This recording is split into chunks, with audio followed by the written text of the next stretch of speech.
The transport ship descended through the blue atmosphere of Vex Prime, a moon that hung above a giant purple planet like a diamond trapped in stone. The military academy stood on the surface, a structure of white towers and crystalline walls that caught and reflected the light of the distant star. For 500 years, this academy had trained the strongest warriors in the galaxy. Not one human had ever studied there. Lieutenant Commander Murphy watched through the window as the academy grew larger. Her small body pressed against the transparent material, her brown eyes taking in every detail. At 165 centimeters tall, she was shorter than most door frames in this facility. Her hands were pale and thin. Her face had no special marks or features that would make anyone remember her. She looked like she might break if someone pushed her too hard. The other students who traveled with her were nothing like her. A massive warrior sat in the row ahead, his titanium-colored skin catching the light. His shoulders were as wide as his entire height. To her left, with 3 eyes and skin that shifted between purple and silver, occupied a seat designed for his unusual shape. Behind her, made clicking sounds with its mandibles. These were the masters of the galaxy. These were the students the Academy wanted. Was the mistake? The landing was smooth. The ship touched down on the platform with barely a sound. The students began to move, gathering their belongings and standing. They had to bend to clear the doorway. The flowed through like liquid. The clicked its legs against the metal floor as it moved forward. Stood and walked to the exit. Nobody looked at her, nobody saw her. She was used to this. The grand atrium of the academy took her breath away. The ceiling stretched upward until it disappeared into shadow. Light came from sources she could not identify. Walls made of a material that was not quite glass and not quite crystal rose on every side. Around her, students checked in with academy officials. Some were having their weapons certified. Others were being fitted with uniforms. The warrior was arguing about the size of his training equipment. Waited in a short line. When she reached the desk, the official barely glanced at her. The behind the counter had 1 eye pointed at her and 2 eyes pointed elsewhere.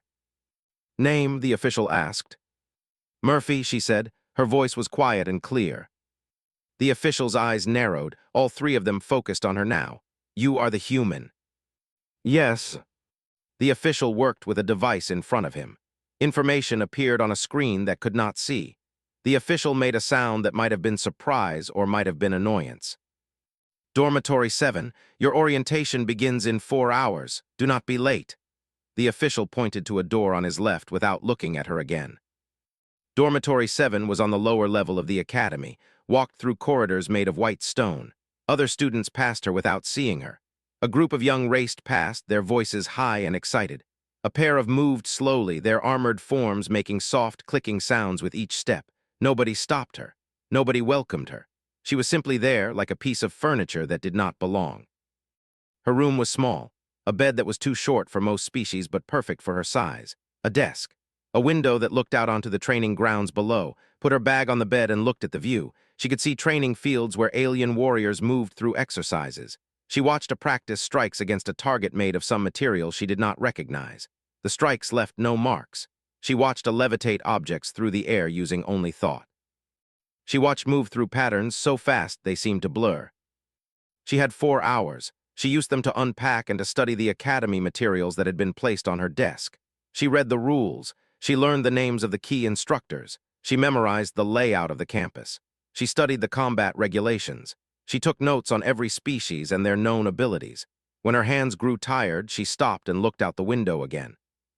At the bottom of the academy grounds, she saw a leaving the training facility.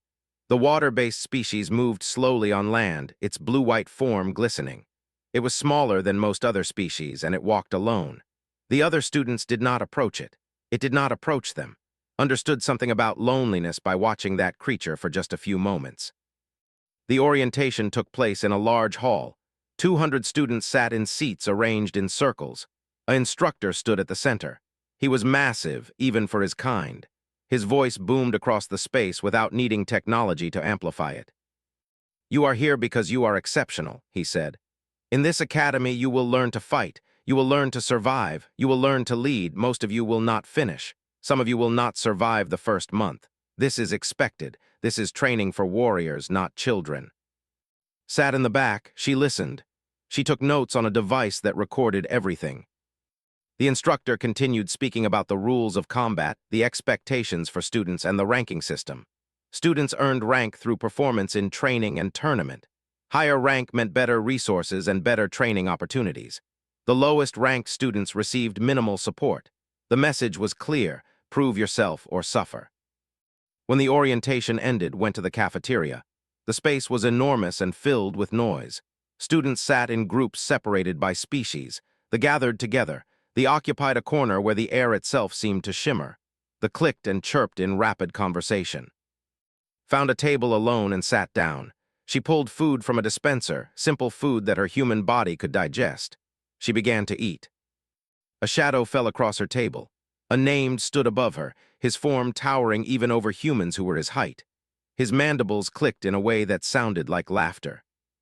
"Why is soft prey sitting in our academy?" he asked. The words were not a question, they were a challenge. Other students turned to look. The cafeteria quieted, felt their attention like weight pressing down on her. Reached down and grabbed her shoulder. His grip was not friendly. He lifted her from her seat with one arm, hung in the air, her feet swinging above the floor. "You should go back to your soft world," said. "This place will destroy you." Looked up at she saw his mandibles, his multiple eyes, his armored skin. She saw his strength and his confidence. She also saw something else. She saw exactly how to hurt him.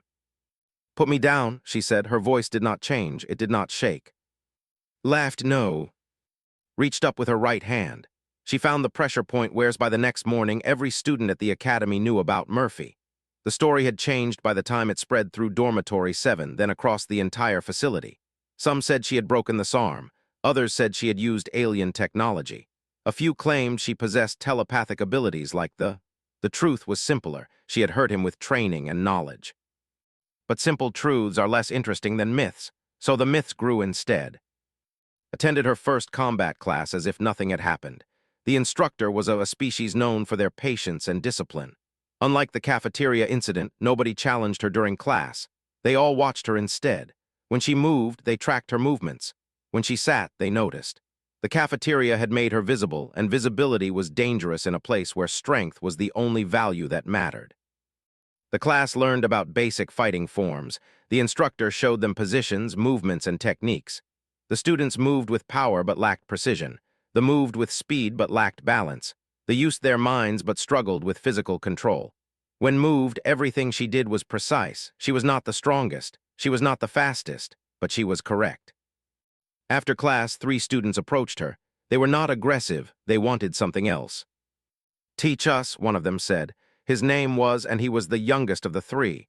"Teach us what you know." Was surprised. "I am new here like you." "No," said. "You know something we do not. We see it in how you move. We want to understand." Agreed. That evening in a quiet training room, she taught 3 warriors what she knew about pressure points and technique.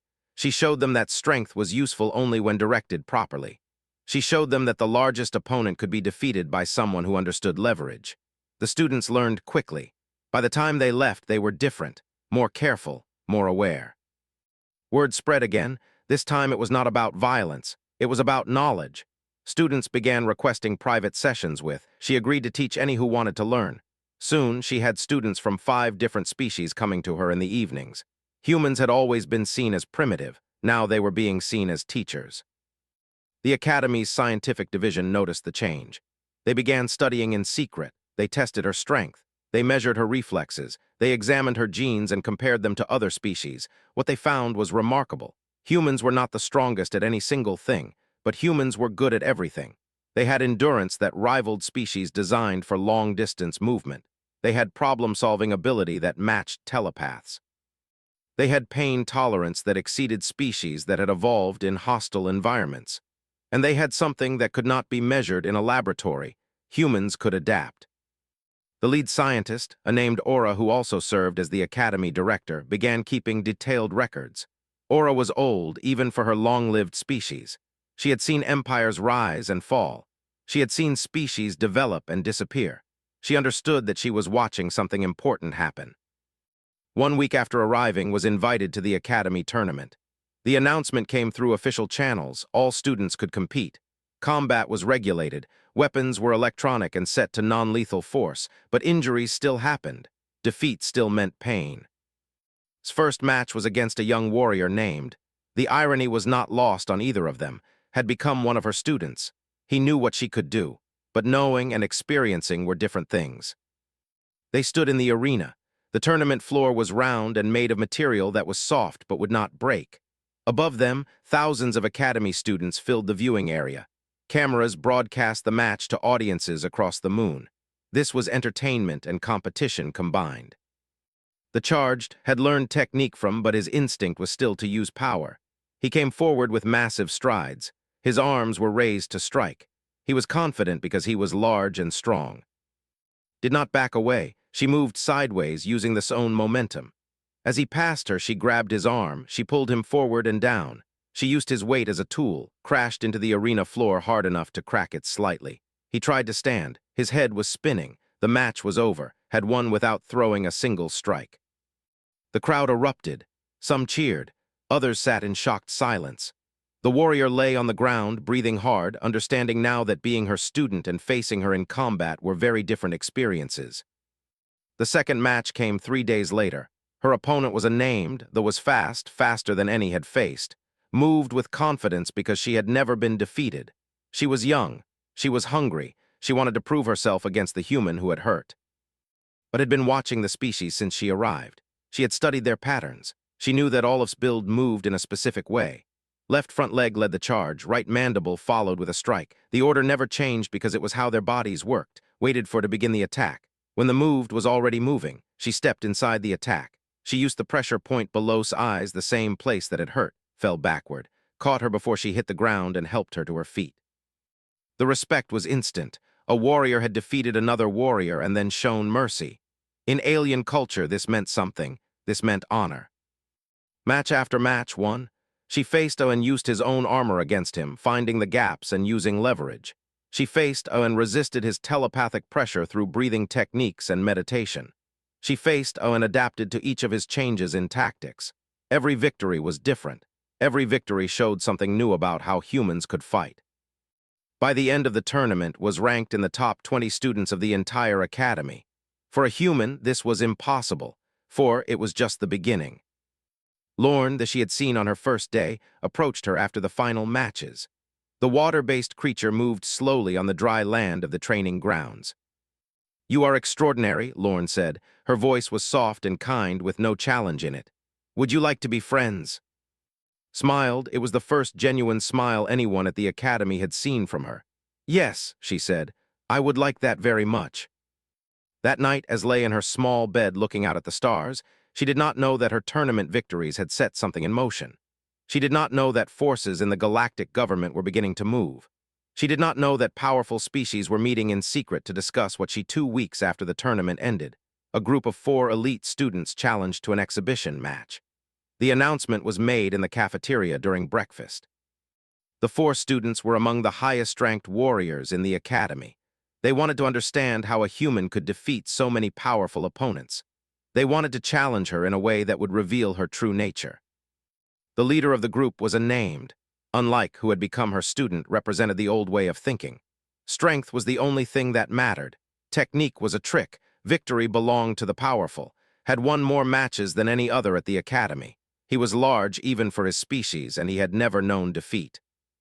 "1 human against 4 of us," announced. "The exhibition will show the truth. Either the human has special powers or the human is simply lucky." Accepted immediately. "When?" she asked.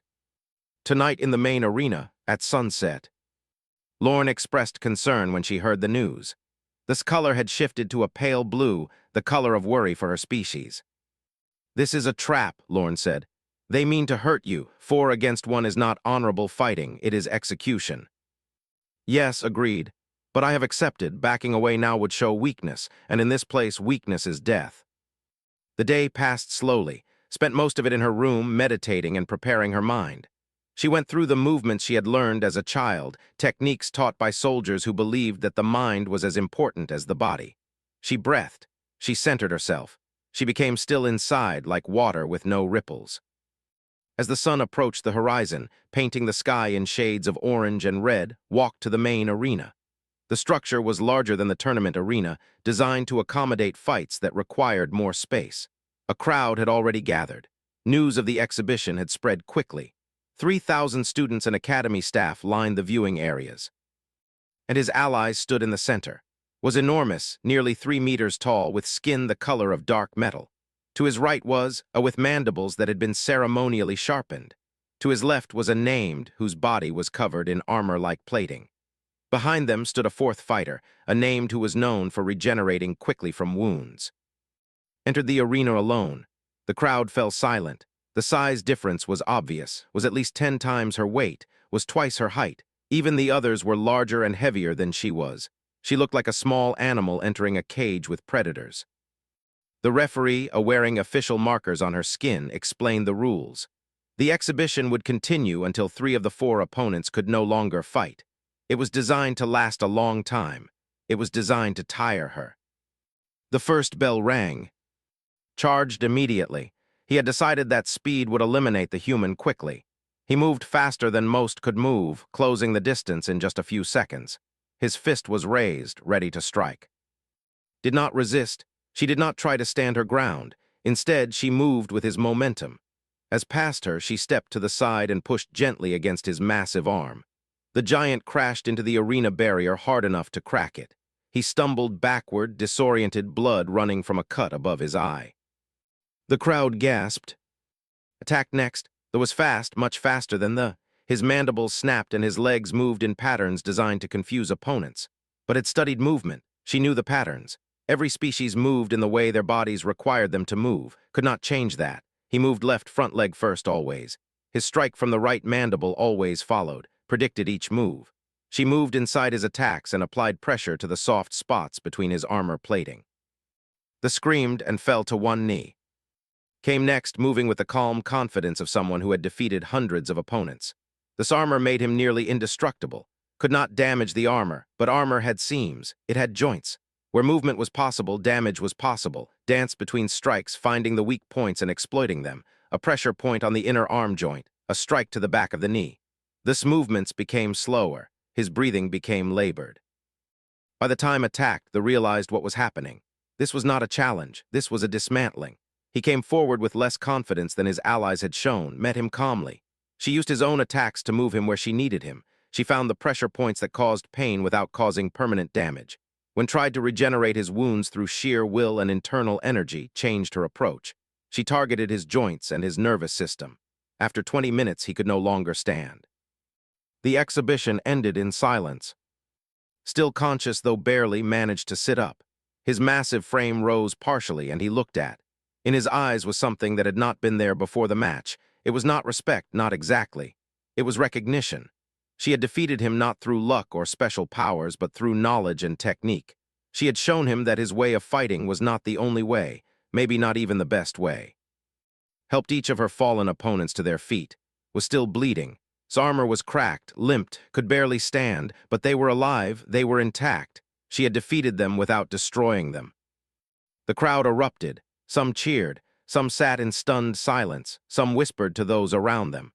The human had proven something that could not be. She was dangerous in a way that transcended species and strength and power. That night, after the exhibition ended, was summoned to the director's office. Aura waited behind a large desk made of crystal and stone, the ancient's 3 eyes all focused on. "You know why you were sent here?" Aura asked. Had suspected for some time. "No," she said honestly, "but I know it was not random." Aura stood and moved to a window that overlooked the academy grounds. The Galactic Council has debated humanity's place in society for decades. Some believe humans should be restricted. Others believe humans are irrelevant. A smaller group believes humans might be valuable. I have been in contact with your government. You were selected and trained for this. You were sent here to demonstrate the truth about your species. What truth do you think you have demonstrated? Consider the question carefully. That humans are not what others assume we are. Aura turned back to her. Exactly. And now, my child, everything becomes complicated. Your success has made you dangerous to many powerful beings. Forces are already moving in the shadows. The academy, which seemed like a place of learning, is about to become a war zone. Some will try to kill you. Others will try to use you. Very few will try to understand you. Are you prepared for what comes next? Before could answer, an alert sounded. Red lights flashed in the office. Aura's communicator activated, and a voice reported that there had been a security breach. Someone had been caught trying to poison the water system in Dormitory 7. After the poisoning attempt, understood the danger with absolute clarity. The attempts on her life became frequent and creative. Her food was contaminated with toxins that targeted human biology. The toxic substances were subtle enough to be missed in casual checks, but potent enough to cause serious damage. In the training facility, the instructors began designing scenarios that stacked every possible disadvantage against her. They paired her with opponents who had advantages she could not overcome. They sent her on missions designed to highlight human weaknesses, but did not respond with violence or fear. She responded with intelligence. She began mapping the conspiracy. She identified which instructors were involved by noting their patterns. She watched which students received special treatment. She listened to conversations and paid attention to who talked to whom.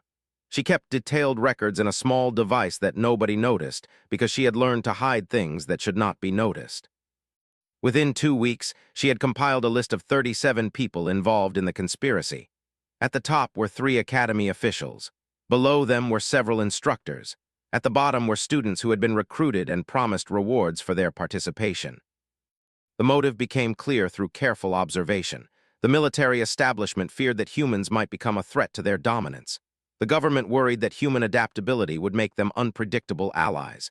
The commercial interests believed that human reliability would disrupt their market. Together, these forces had created a plan. They would eliminate. They would claim it was an accident. They would then suppress any information about human capabilities for another 100 years. Lorne discovered something crucial. Because of her gentle nature, was trusted by many academy staff. While moving through corridors, she overheard a conversation between 2 instructors. They were discussing the final phase of the plan, was to be sent on a survival mission to the volcanic moon of Kex. She would be provided minimal equipment. Drones would hunt her. The official story would be that she had died in an accident. No investigation would follow because the council had already authorized the operation. Lorne reported this to immediately. The aquatic creature's fear was obvious, but she had put her loyalty to first. "We must run," Lorne said. "We must leave this place." Shook her head. "No, running would prove them right. It would prove that humans are weak and afraid. We will not run. We will fight them with truth." That night met with 5 instructors and 8 students in a hidden part of the academy where surveillance equipment did not function. These were the people she had identified as secretly supporting her. They were younger than the conspiracy members. They were idealists who believed that humanity could contribute something valuable to galactic society. "I know what is planned," told them. "I know about Kex. I know about the drones. I know about the decision to kill me and hide my death. I am going to survive that mission. But survival is not enough. I need you to help me broadcast my survival to the entire galaxy. I need the council to know that they ordered my death. I need the public to see that I am still alive." One of the instructors, a named Lath who had been teaching her advanced tactical theory, spoke first. "They have control of the official channels. We cannot broadcast without their permission."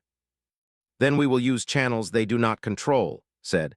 "There are independent media outlets on Vex Prime. There are private communication networks.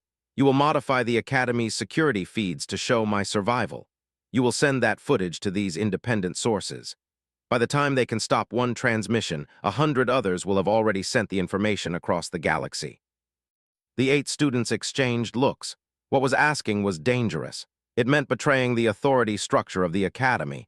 It meant risking their own futures. But the young who had become her first student spoke next. "I will do this. I will help broadcast your survival. The truth matters more than rules." One by one, the others agreed. The plot was formed. When was sent to Kex, she would not be going to her death. She would be going to prove something that the entire galaxy needed to see. The days before the mission passed quickly, trained harder than she ever had before. She pushed her body to its limits. She developed new techniques for surviving in hostile environments. She studied the geography of Kex through satellite images. She memorized every piece of information about the planet she could find. She also spent time with Lorne. The 2 friends talked about their lives before the Academy, spoke about Earth and her family. She talked about the soldiers who had trained her and taught her that the mind was as important as the body. She talked about her dream of making humanity's place in the galaxy secure. Lorne spoke about her world, where water covered everything. She spoke about the gentle culture of her people and how different it was from the harsh warrior cultures she had encountered at the academy. She spoke about loneliness and how grateful she was to have found a friend who understood her. "When you return," Lorne said, "everything will change, you know that." "Yes," said, "but change is necessary. Things that should not exist must be destroyed. Things that should exist must be protected." The day of the mission arrived, was fitted with minimal equipment exactly as planned. A container with emergency rations, a small shelter, a communication device that did not actually work, though she did not tell her instructors.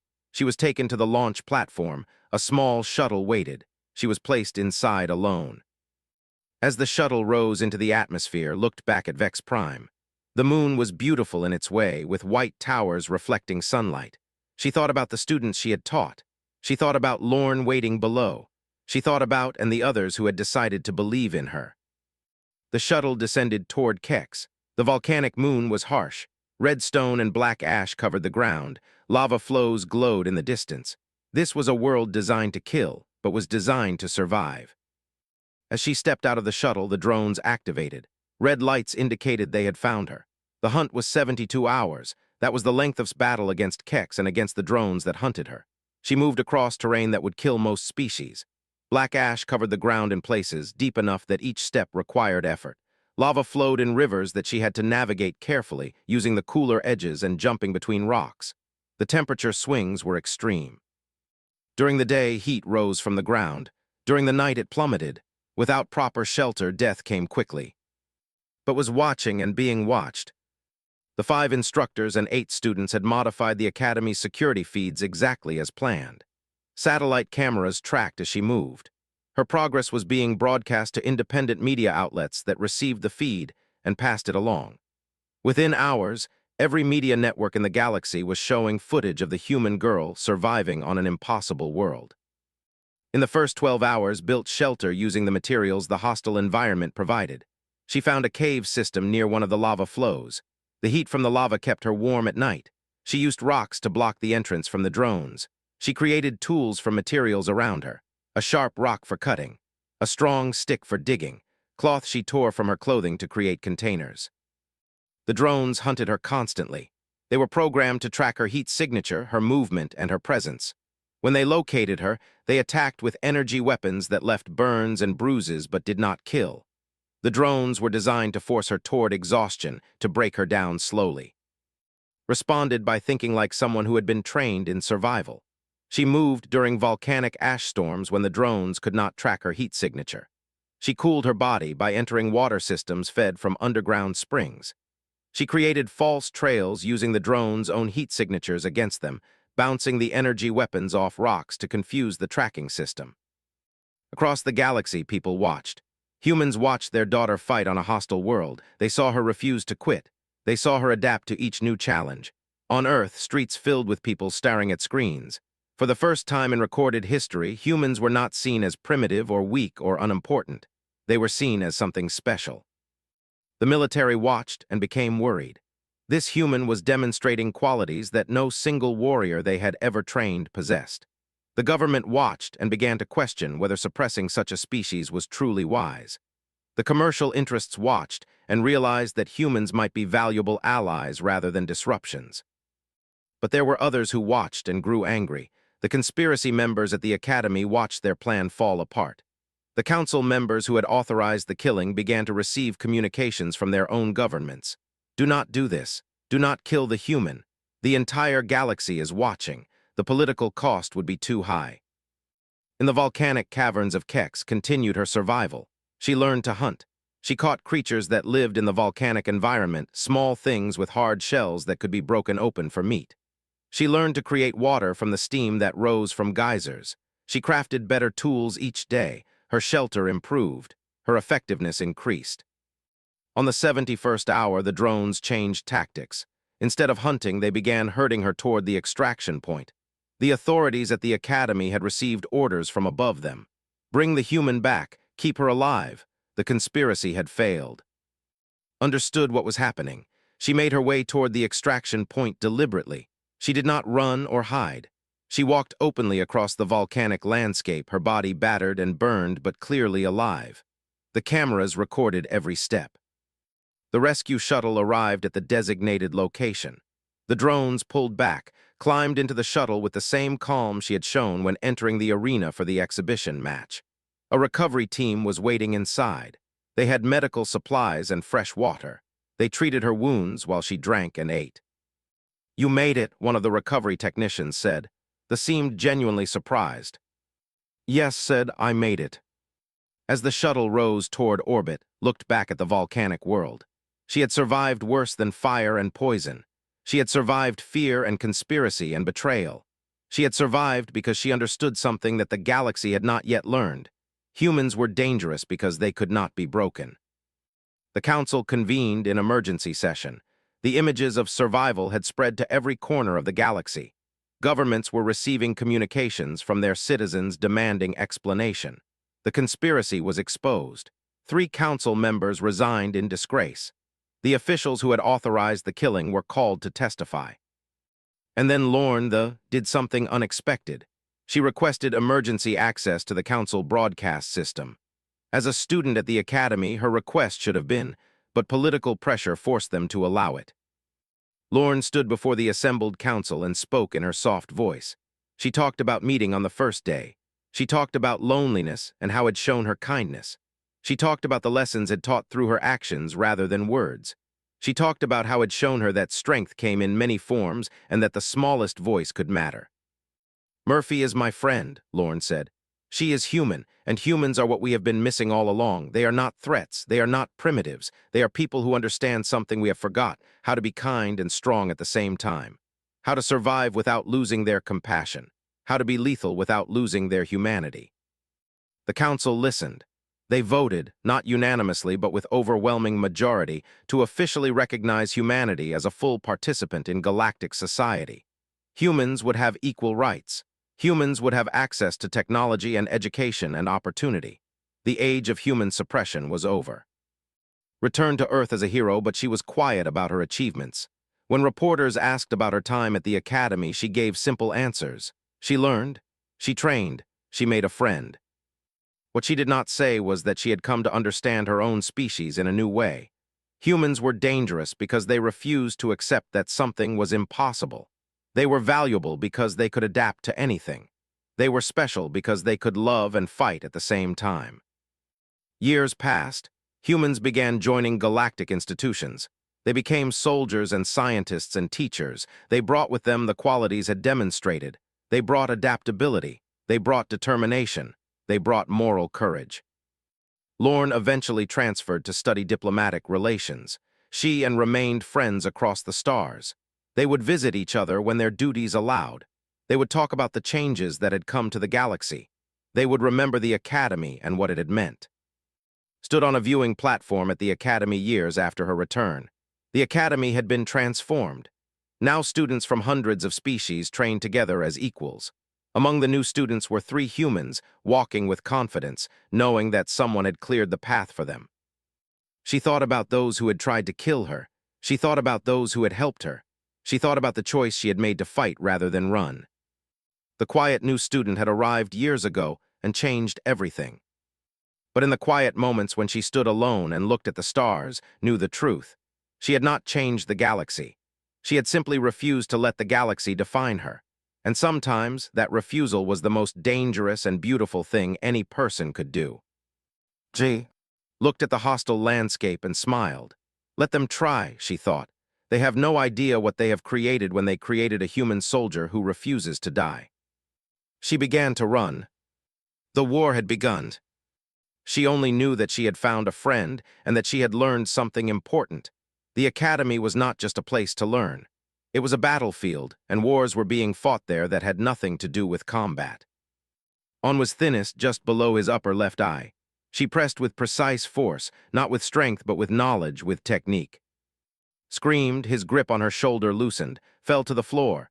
She landed smoothly and stepped back, the drop to his knees clutching his face. His breathing was ragged. Other students moved closer, staring at what had just happened.